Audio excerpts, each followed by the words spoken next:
कहते हैं मौजूदा जमाना मीडिया वॉर का है। मीडिया के जरिए स्याह को सफेद और सफेद को स्याह साबित कर दिया जाता है। इसी मीडिया की ताकत से भयानक चुड़ैल को माहे जबीन और किसी हसीना को चुड़ैल बनाकर पेश करना बेहद आसान है। मीडिया की इस पावर को आज मुख्तलिफ लोगों की जानिब से अपने मकासद और अहले दीन के खिलाफ प्रोपेगेंडे के तौर पर भी इस्तेमाल किया जा रहा है, जिसकी बदतरीन मिसाल गुज़िश्ता दिनों में हमें देखने को मिली। पूरे मुल्क से लाखों की तादाद में वोट लेने वाले और वतन अजीज के सालेह तबके की भारी अक्सरियत रखने वाली जमात पर वहशियाना तशद्दुद दिखाने से मीडिया की आंखें अंधी हो गईं। उसे शहीदों का बहता खून नजर नहीं आया, उसे जख्मों से तड़पते लोग नजर नहीं आए, उसे बदतरीन शेलिंग से निढाल आशिकाने रसूल नजर ही नहीं आए, या सब कुछ देखकर उसे नजरअंदाज करने का हुक्म दिया गया था।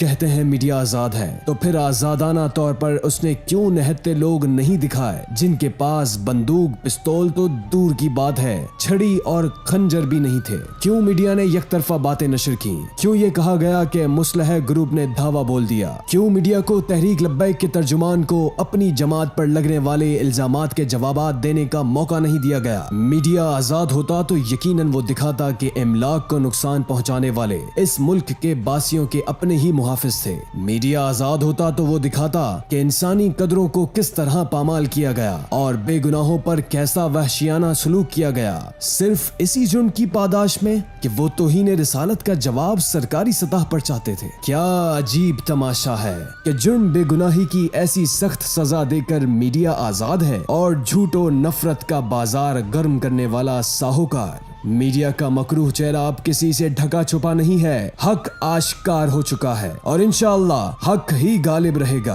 किसी के शोर मचाने से हक और गलबाए दीन की राह में रुकावट पैदा नहीं हो सकती।